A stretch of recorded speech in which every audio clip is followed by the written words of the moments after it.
Poster के husband का photo रखता है। अरे भाई महिला का छोटा उसको लड़के दीजिए, ठीक अलग चीज है। लेकिन हस्बैंड, लेकिन और दूसरी बात, हम पॉलिटिक्स में आजकल इतना खराब नजर से देखा जाता है। अब बच्चे को जब पढ़ाओगे तो क्या 5 बोलोगे, समोसा बोलोगे, राजनीति हो जाओगे, तो इससे राजनीति भी खराब होते जा रहा है। राजनीति खराब होगा तो हमारा सब चीज खराब हो जाएगा। तो हर जगह संवेदनशीलता की जरूरत है। अभी हम लोग को प्री बजट मीटिंग एक रखा गया, उसमें सजेशन के लिए बुलाया गया है। 3 रिप्रेजेंटेटिव को भेजे। उसमें पहला ये है कि आपका बजट जेंडर पर एलोकेट कीजिए, ताकि जो महिलाओं पर सोशल इकोनॉमिक का उसका फायदा हो। हम हर जगह यही चाहते हैं कि वर्कफोर्स में बहुत महिलाएं हो और उसका सम्मान मिले और काम करें। हमारे साथ जो भी मेरे साथ आर्टिजन काम करती है, आपको वर्ल्ड बैंक से हमको लाइवलीहुड पर सर्टिफिकेट भी मिला। उसमें से उसके घर के जो मेल मेंबर हैं उनको सपोर्ट कर रहे हैं महिला को, और एक अपना डिसीजन मेकिंग वो बन गई है घर में। तो जब भी आप इकोनॉमिक पावर आ जाता है तो महिलाएं बहुत चीज कर सकती है, मेरा ये मानना है। और साथ ही साथ अपने सराउंडिंग को भी बहुत कुछ दे सकते हैं।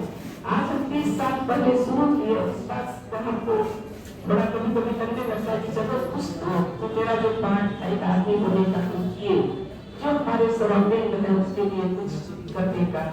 और हम देखते हैं जो भी ठीक है, मेरा हम अभी नहीं कह रहे कि बिहार बदल दिए, दुनिया बदल दिए, बस जो भी किए हैं वो सस्टेनेबल है, वो काम कर रहा है। तो हम चाहते हैं कि अपना हस्बैंड का जरूर कदर करना चाहिए, एक दूसरे का इच्छा का कदर बात मानना चाहिए, सब चीज सही है। लेकिन अपना स्वतंत्र अस्तित्व कभी नहीं मतलब करना चाहिए, हमेशा सोचना चाहिए कि हम भी है, जैसा कुछ बोल सकते हैं तो हम भी बोल सकते हैं। सब लोग बोलते हैं सोचता ही लड़ाई करने के लिए सिखा रही है, कोई कोई बोल कर रहा है, कहीं जाकर बोले का भाषण शुरू हो गया, बहुत चीज सुनते हैं, लेकिन अब सब नहीं करता है। जैसे मेरे भाषण देने से लड़ाई बनने से ही हो जाए तो ठीक है, सब चीज सीखते ही है।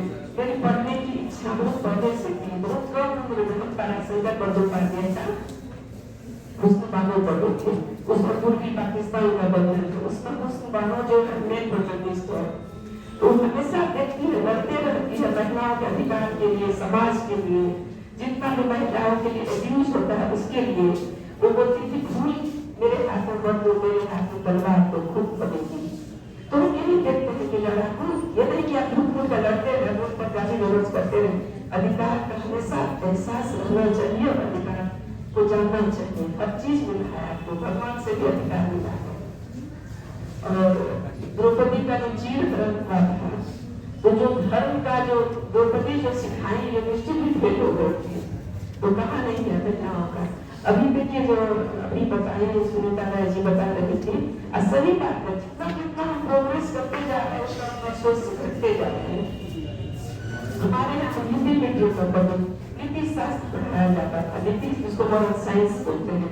अब बहुत सीरियसली उसका क्लास की हेल्थ का समस्या इतना ज्यादा है प्राइमरी हेल्थ, पटना में बहुत बड़ा बड़ा मल्टी फैसिलिटी वाला हॉस्पिटल सब है, लेकिन प्राइमरी हेल्थ कभी अभी भी नहीं है। इंफ्रास्ट्रक्चर का बात करते हैं तो लोग शान से इस चीज को बोलते हैं, लेकिन जब आप देखिए मेरे साथ जितने भी काम करने वाले लोग जब कुछ अब करते हैं तो एक बार हॉस्पिटल में सारा दवाई चलती है। तो ये सब चीज बहुत सारी बातें दूसरे से इंटरलिंक्ड है।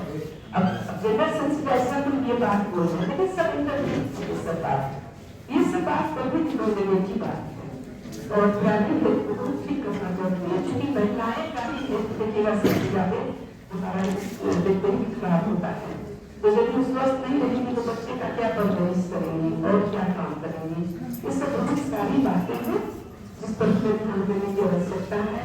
और इस तरह का प्रोग्राम होने की बात है, तभी हम संवेदनशील होंगे, महिलाओं के प्रति हमारे मन में विचार अच्छे आएंगे, हम लोग एक दूसरे का कद्र करेंगे, सामाजिक रूप से भी, आर्थिक रूप से भी, डिसीजन मेकिंग में कहीं समझदारी में कहीं कोई कमी नहीं है। क्योंकि यदि कमी रहती हमारे इंदिरा गांधी प्रधानमंत्री बनी कैसे बन गई। हम लोग बोलते हैं राजनीति में महिलाओं की भागीदारी कम हो रही है, हमारे में प्रधानमंत्री बने इस बात के लोग हो जाते हैं। अमेरिका में अभी तक कोई प्रधानमंत्री राष्ट्रपति नहीं बने, हार्वर्ड यूनिवर्सिटी में प्रेसिडेंट बने।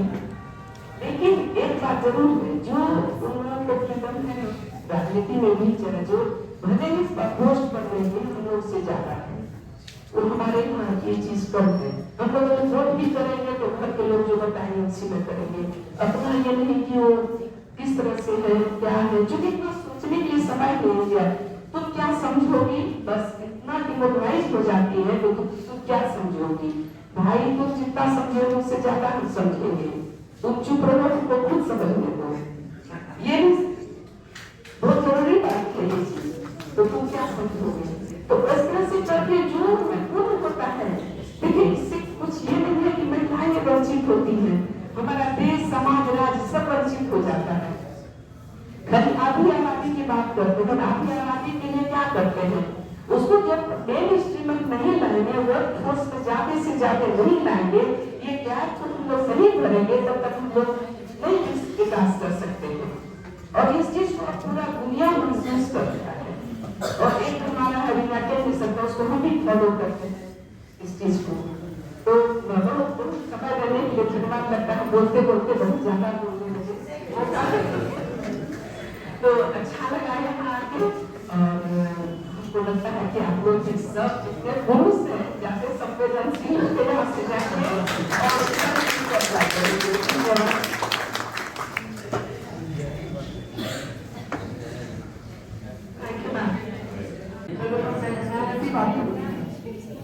और सबसे पहले तो मैं थैंक यू कहूँगी, सबसे पहले आप लोगों को थैंक यू कहूँगी, क्योंकि मेरे लिए सबसे ज्यादा जरूरी कि आप लोग अपना टाइम निकाल करके आज इस जेंडर सेंसिटाइजेशन में एक ऐसे सेंटर को शामिल किया गया है जिनका जेंडर को अभी तक अच्छे से डिफाइन भी लोग नहीं कर पाते।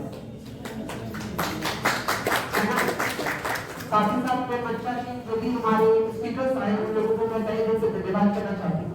थैंक यू सो मच सारे लोगों को। हमारे साथ वर्चुअली भी मैम जुड़ी हुई थी, सुनीता मैम, उनको भी मैं थैंक यू कहूँगी। बहुत एक अच्छी चीज उन्होंने बोली जो मेरे दिल को छूने, कि बच्चों जो छोटे बच्चे होते हैं उनके सिलेबस में ये चीज ऐड करना चाहिए कि जेंडर क्या होता है, जेंडर कितने तरीके के होते हैं। ये बहुत जरूरी, बहुत बड़ा इनिशिएटिव है जो लोगों को भी देना है। और भी हमारे साथ जो लोग जुड़ने वाले हैं वर्चुअली, जो हमारे साथ जुड़ने वाले हैं, प्रोफेसर विजय लक्ष्मी गंगा मैम, उनको भी मैं थैंक यू करना चाहूंगी। सारे लोगों को जो लोग यहाँ पे मौजूद हैं उन सारे लोगों को मैं थैंक यू करना चाहूंगी कि आज इस मौके पर मुझे आमंत्रित किया गया है। मैं एक ऐसे टॉपिक पर बात करने जा रही हूँ जिसको लोगों ने कभी हमारे लिए बनाया ही नहीं। हमारा जेंडर क्या है, ये जेंडर है हमारा। अरे तुमको पता है अगर तुम वो मिली थी जो ताली, अच्छा वो थर्ड जेंडर कैसे होती हो? अरे नहीं वो लोग हिजड़ा, अरे नहीं वो लोग ट्रांसजेंडर। बताइए मेरा जेंडर कौन सा है? इतने सारे लोगों ने अलग अलग चीजों पर एक छोटी सी चीज कि ट्रांसजेंडर इज अ जेंडर, कोई थर्ड जेंडर नहीं है। मैं आपको बता दूं, ट्रांसजेंडर प्रोटेक्शन एक्ट 2019 के आने के बाद हमने थर्ड जेंडर की जो मान्यता थी उसको खारिज कर दी है। इसलिए एक बहुत बड़ा सवाल है कि अगर हम थर्ड जेंडर हैं तो फर्स्ट और सेकंड कौन है? क्वेश्चन है ना। अभी सुनीता मैम की, अभी सारे लोग जितने स्पीकर थे हम लोग यही बात कर रहे हैं, मेल फीमेल। तो भाई पहले ये क्लियर कर लो कि फर्स्ट कौन है, सेकंड कौन है, फिर हम लोग बताएंगे थर्ड जेंडर। तो इसीलिए we are not third gender, we are a transgender, that's it. दो तरीके के लोग होते हैं, मैं आपको बता दूं। एक मैं ट्रांस वुमेन जो मेल टू फीमेल ट्रांजिट होती है, कुछ ऐसी महिलाएं भी होती हैं जो फीमेल से मेल होती है, उनको हम ट्रांसमेन कहते हैं।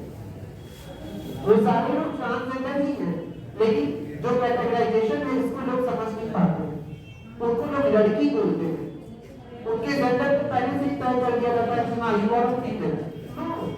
मेरा जेंडर आप कैसे तय कर सकते हैं? मेरा जेंडर हमको तय करना है, मैं क्या हूँ।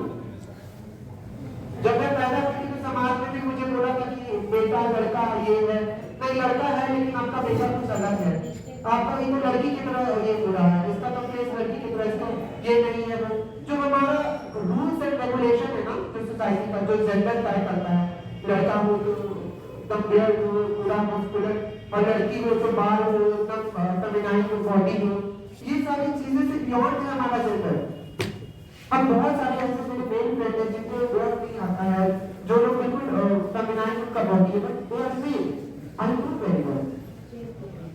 तो ये जो हमारा थॉट प्रोसेस है जेंडर को डिफाइन करने का, सबसे पहले तो हमको इसको चेंज करना चाहिए, क्योंकि लिंग संवेदीकरण जिस चीज को लेकर के हम बात कर रहे हैं और जो संवेदनशीलता के बारे में हम बात कर रहे हैं, ये यही है कि हम पहले इसकी गहराई को समझें कि जेंडर होता क्या है।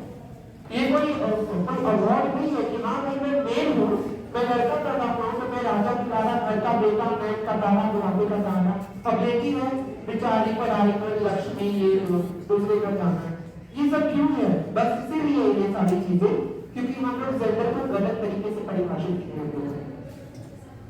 ये जेंडर नहीं है, जेंडर इक्वालिटी कहता है, चाहे वो मेल हो, चाहे वो फीमेल हो, या वो ट्रांसजेंडर हो, तो मुझे भी इक्वालिटी चाहिए।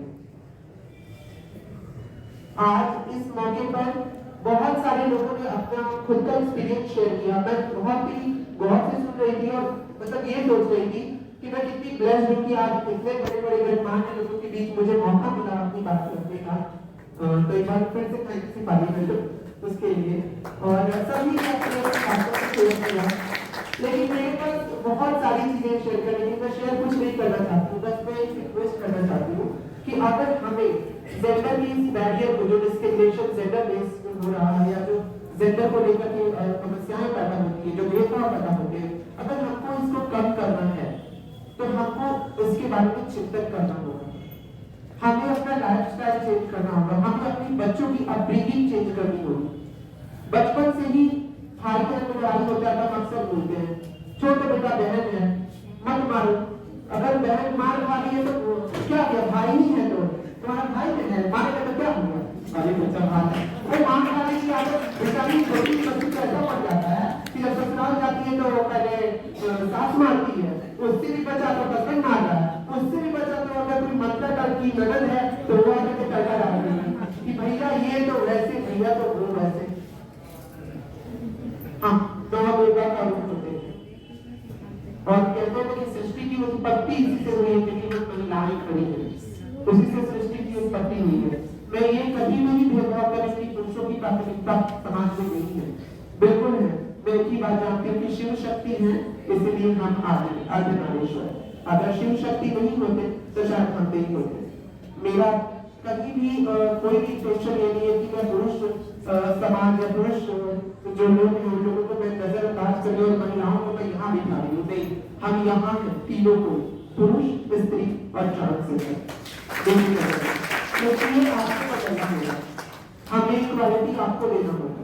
तो इक्वालिटी कैसे मिलेगा, जैसे सुनीता मैम ने बोला था कि एजुकेशन ऐड करेंगे जेंडर के बारे में, और कुछ चीजें हैं कि बहुत सारे ऐसे लोग होंगे जिन लोगों के पास रिसोर्सेज होंगे जॉब के, तो जो ट्रांसजेंडर समुदाय के लोग हैं उन लोगों को मेन स्ट्रीमिंग करने की कोशिश कीजिए, तो कुछ जॉब प्रोवाइड कीजिए। मैं एक बात बोलना चाहती हूँ कि हो सकता है एक महिला के तरह वो काम ना कर पाए, क्योंकि उनकी जो अपब्रिंगिंग होती है ना, थर्ड ट्रांसजेंडर जो कहते हैं तो थर्ड जेंडर, तो जो अपब्रिंगिंग होती है ट्रांसजेंडर की वो बहुत ही खराब तरीके से होती है। बहुत सारे आज भी समाज में लोग हैं जो अपने बच्चे को निकाल देते हैं, 10 साल का बच्चा, ये हम जस्ट थॉट दैट कि 10 साल का बच्चा आपने ये निकाल दिया है, 2 दिन तक वो रेलवे स्टेशन पे रहा, तीसरे दिन उसको भूख लगी तो वो जो झूठा बनता वो डस्टबिन में पड़ा रहता वो खाया, चौथे दिन किसी व्यक्ति ने आया उसको सेक्सुअल अब्यूज किया, 5वें दिन एक कम्युनिटी है जिसको हम लोग हिजरा कम्युनिटी कहते हैं, यानी हिजरा एक प्रथा है जिस प्रथा में जो लोग रहते हैं वो लोग आए उसको उनके घर ले गए, वहां से उसकी खबर शुरू होती है। अगर आप उसको सोचेगा कि एक मेन स्ट्रीम में पढ़ने वाली महिला की तरह उससे सच्चे से थोड़ा सा तो आपको भी कॉम्पनसेट करना पड़ेगा हमारे साथ, बस उसी की मैं रिक्वेस्ट कर रही हूँ कि काम से मतलब रखिए, कोशिश कीजिए कि थोड़ा सा उनके साथ फ्लेक्सिबल होइए और थोड़ा सा उनके साथ फ्रेंडली होइए ताकि हम एक हो सकें, क्योंकि अभी मेल फीमेल में ही बहुत सारा बैरियर है, बहुत सारी डिफरेंसेस है, तो हम तो भी बहुत पीछे हैं। लेकिन मेरा प्रयास हर मंच में यही रहता है कि पुरुष स्त्री के साथ हमारा ट्रांसजेंडर समुदाय भी एक बराबर खड़ा है, और आपके साथ मिल करके एक नया समाज का